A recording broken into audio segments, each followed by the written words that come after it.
Shalom sahabat STMJ yang terkasih di dalam Kristus. Berjumpa kembali dengan saya Wianto dalam STMJ 28 Oktober 2022. Bacaan hari ini diambil dari Injil Lukas bab 6 ayat 12 sampai dengan 19. Saya tertarik dengan ayat yang ke-12 yang berbunyi, "Pada waktu itu, pergilah Yesus ke bukit untuk berdoa, dan semalam-malaman ia berdoa kepada Allah." Sahabat STMJ yang terkasih di dalam Kristus, mengapa Yesus berdoa kepada Bapanya? Bila kita membaca kitab suci, secara jujur kita akan melihat bahwa Yesus bukan hanya sebagai manusia biasa, bukan hanya sebagai guru yang baik, bukan pula hanya sebagai nabi utusan Tuhan. Namun lebih daripada itu, dia adalah Tuhan. Sebab ada banyak hal yang dilakukannya dan hanya dapat dilakukan oleh Tuhan, dan Tuhan sendiri menyatakannya demikian. Gereja Katolik sendiri mengajarkan bahwa Yesus mempunyai dua kodrat, yaitu sebagai Allah dan sebagai manusia. Sebagai manusia, Tuhan Yesus mempunyai ciri-ciri lapar, haus, menangis, terharu, dan berbagai ciri manusia lainnya. Sehingga Yesus masih memerlukan berdoa kepada Allah Bapa ketika akan memilih ke-12 rasul. Hal ini merupakan contoh nyata dari Yesus bahwa sebagai manusia, kita juga harus berdoa dan bergantung pada Allah yang merupakan pencipta kita manusia. Doa adalah ungkapan jiwa dari manusia di tengah kesibukan saat hidup di dunia.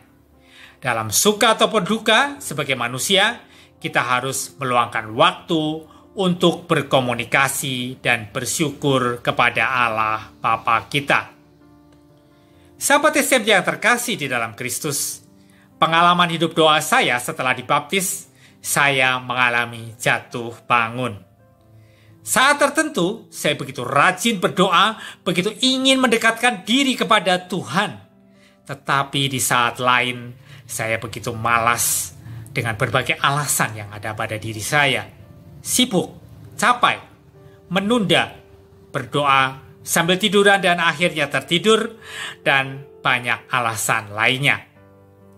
Dulu, saya hanya berdoa kalau membutuhkan sesuatu.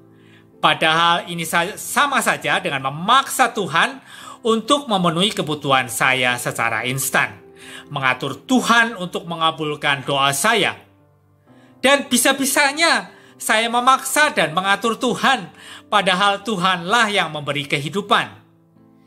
Kesadaran saya akan pentingnya doa muncul setelah saya mengikuti camp dan pelajaran-pelajaran yang menambah pengetahuan saya tentang iman Katolik.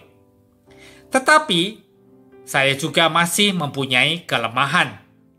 Kemalasan untuk doa sering muncul. Repotnya, saya sering kalah dalam menghadapi kemalasan ini.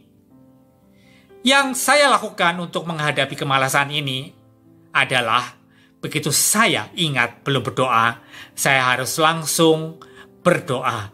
Karena kalau menunda, pasti tidak akan terlaksana. Selain doa pribadi, saya juga melakukan doa devosi dan doa-doa lain yang membuat saya lebih tenang dan berserah sepenuhnya pada Tuhan. Doa juga mengingatkan saya untuk selalu menjaga kekudusan tubuh, karena tubuh saya merupakan bait Allah, di mana Roh Tuhan bersemayam juga di dalam tubuh saat saya sudah dibaptis. Demikian sharing saya. Melalui firman ini, saya disadarkan supaya setiap hari berdoa, berserah, dan percaya sepenuhnya kepadanya, supaya saya menjadi lebih dekat dengan Tuhan, selamat, dan selalu menjaga kekudusan. Berkah dalam.